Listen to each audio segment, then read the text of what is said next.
ಇರುವೆಯ ಪಯಣ. ಕವಿ ಕೃತಿ ಪರಿಚಯ.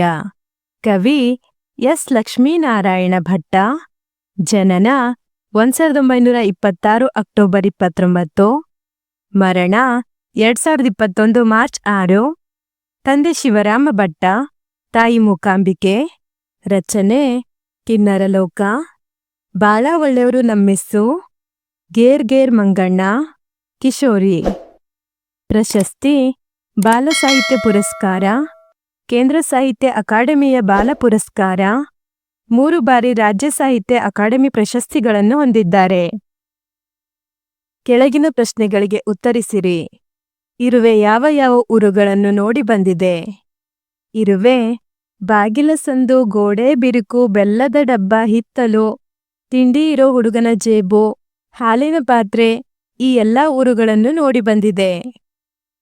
ಬಸ್ಸೇ ಇಲ್ಲದ ಊರಿಗೆ ಇರುವೆ ಹೋಗಿ ಬಂದದ್ದು ಹೇಗೆ? ಬಸ್ಸೇ ಇಲ್ಲದ ಊರಿಗೆ ಇರುವೆ ನಡೆದುಕೊಂಡೇ ಹೋಗಿ ಬಂದಿತು. ಹುಡುಗನ ಜೇಬಿನತ್ತ ಇರುವೆ ಹೋಗಿದ್ದೇಕೆ?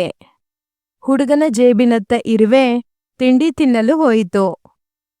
ಹಾಲಿನ ಲೋಟವು ಇರುವೆಗೆ ಹೇಗೆ ಕಾಣಿಸುತ್ತದೆ? ಹಾಲಿನ ಲೋಟವು ಇರುವೆಗೆ ಬಾವಿಯ ಹಾಗೆ ಕಾಣಿಸುತ್ತದೆ. ಇರುವೆ ಯಾವುದನ್ನು ಬಂಡೆ ಬೆಟ್ಟ ಎಂದು ಹೇಳುತ್ತಿದೆ? ಇರುವೆ ಸಕ್ಕರೆಯನ್ನು ಬಂಡೆ, ಬೆಲ್ಲವನ್ನು ಬೆಟ್ಟ ಎಂದು ಹೇಳುತ್ತಿದೆ. ಇರುವೆಯ ಕಣ್ಣಲ್ಲಿ ಸಣ್ಣ ಸಂಗತಿಗಳು ಹೇಗೆ ಬೃಹತ್ತಾಗಿ ಕಾಣುತ್ತವೆ ಎಂಬುದನ್ನು ಉದಾಹರಣೆ ಸಹಿತ ವಿವರಿಸಿ. ಇರುವೆಗೆ ನಮಗೆ ಹತ್ತಿರದಲ್ಲಿರುವ ಪ್ರತಿಯೊಂದು ವಸ್ತುಗಳು ದೂರದ ಊರುಗಳ ಹಾಗೆ ಕಾಣಿಸುತ್ತವೆ.